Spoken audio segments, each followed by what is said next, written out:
ज्ञान की चेतावनी की एक और वाणी, क्रमांक 926, 926।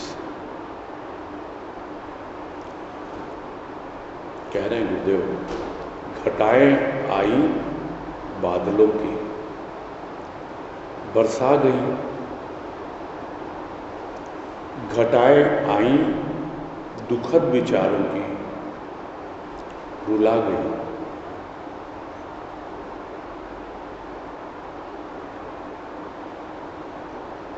ज्ञान की चेतावनी की वाणी है।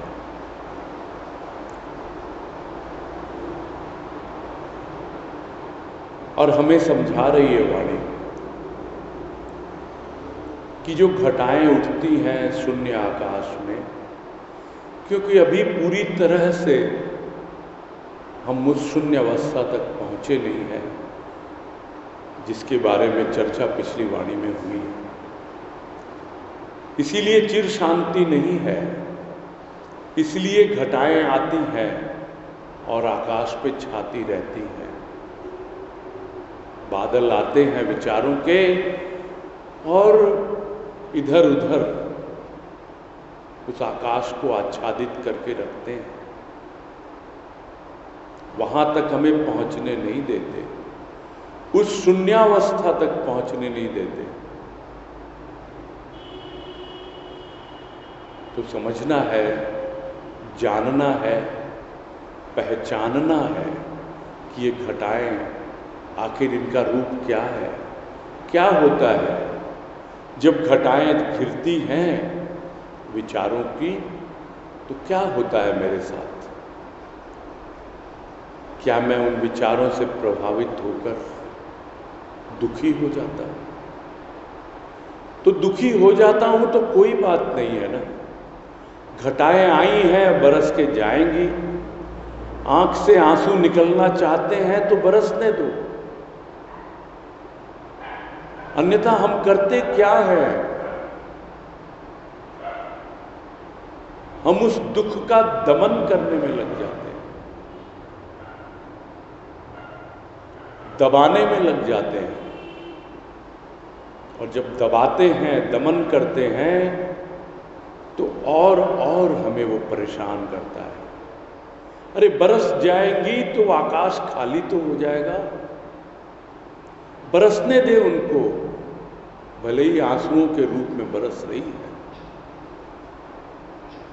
अगर दबाएगा तो आकाश खाली नहीं होगा और घटाओं को लेके आएंगे ये बादल। एक दुख की भावना न जाने और कितने ही दुख की भावनाओं को लाएगी, और कष्ट नहीं भी होगा तो भी शरीर में कष्ट पैदा हो जाएगा। ये दुखद भावना है। भावना कहाँ है? मन में है। तो इसलिए दुख कहाँ है? वो भी मन में है। बहुत बार ऐसा होता है शरीर को कोई कष्ट होता ही नहीं, और मन में हम दुखी भावना ले लेते हैं तो शरीर में कष्ट आने लगता है। मन नहीं लगता, मन नहीं लगता तो सिर भारी हो जाता है, हाथ पांव दुखने लगते हैं। ये खाली मन के खेल हैं। ये तो बाहर हमको समझना है कि भीतर से बाहर आ रही है चीजें या बाहर से भीतर जा रही है। बहुत बार होता है शरीर को कष्ट है, शरीर में कोई चोट लग गई है तो मन बार बार वहां जाता है, उसका उपचार करता है, जो कुछ भी उसके लिए दवा लेनी है वो लेता है। तो क्या मन बार बार वहां जाएगा? अरे शरीर के लिए जो करना है कर दिया, मन में क्यों दुख आया? कष्ट तो शरीर को है, मन क्यों दुखी हो गया?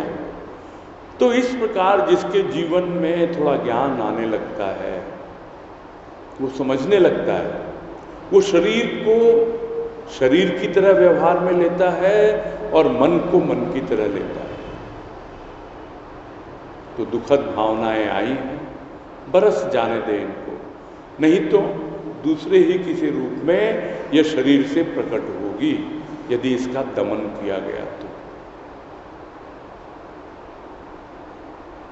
दूसरी ओर घटाएं आती हैं,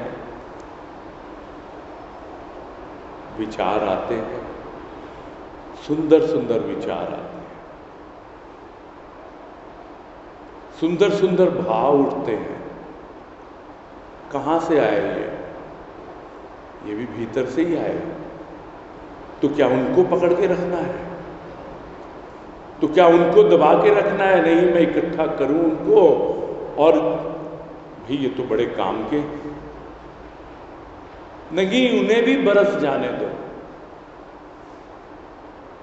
तुम्हें तो उस अवस्था तक पहुंचना है जहां आकाश पूरी तरह खाली है, जहां न अच्छे विचार न बुरे विचार, किसी प्रकार के कोई विचार है ही नहीं।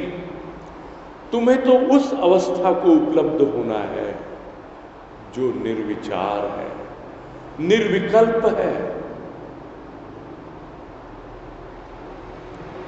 और जब ऐसी अवस्था बनने लगती है, टिकने लगती है, तब प्राणी को समझ में आता है कि सिर्फ ये बादल ही नहीं है जो मुझे परेशान करते हैं, सिर्फ ये बादल ही नहीं है जो मुझे प्रसन्न करते हैं। ये बादल ही है जो प्रसन्न भी करते हैं और परेशान भी करते हैं, किंतु इसके अलावा और भी बहुत कुछ है। ये सब तो मन और हृदय के धरातल पे हो रहा था, फिर बुद्धि के धरातल पे जाता है, अहंकार के धरातल पर जाता है। न जाने कितने सूक्ष्म सूक्ष्म तारे और सितारे नक्षत्र इस आकाश में हैं। तो एक एक बात को समझना होता है। यदि मन ही बादलों से घिरा हुआ है तो कैसे तो बुद्धि तक पहुंचेगा और कैसे वो अहंकार को समझ पाएगा। तो बरस जाने दो, मन को खाली हो जाने दो, जैसा भी भाव है, जैसा भी विचार है।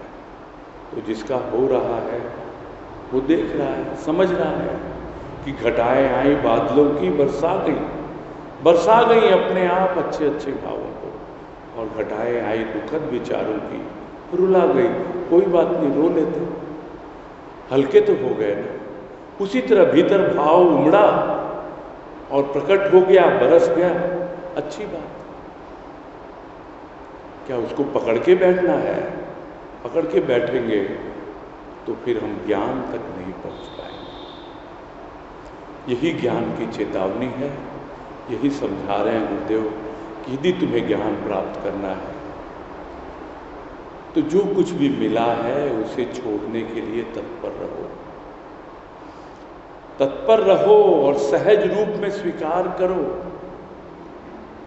और वही स्वतः त्याग है, अपने आप छूटती जाती हैं चीजें। अगर पकड़ के बैठे रहोगे तो आगे नहीं बढ़ पाओगे, वो चीजें तुम्हें पकड़ लेंगी। पहले तुम उन्हें पकड़ते हो, फिर वो तुम्हें पकड़ लेते हैं, बढ़ने नहीं देंगे। सब कुछ तो उसी का दिया हुआ है, जो दे रहा है वही बरसा रहा है। घटाएं आई छाई और बरसा गई, बरसाने वाले ने बरसाया। यदि दो आंख से आंसू भी निकल गए तो क्या हो गया? उसने करवाया। मुझे तो निश्चिंत होकर, सहज होकर, रिलैक्स होकर अपना जीवन जीना है, और यही वास्तविक शांति है और यही वास्तविक आनंद है।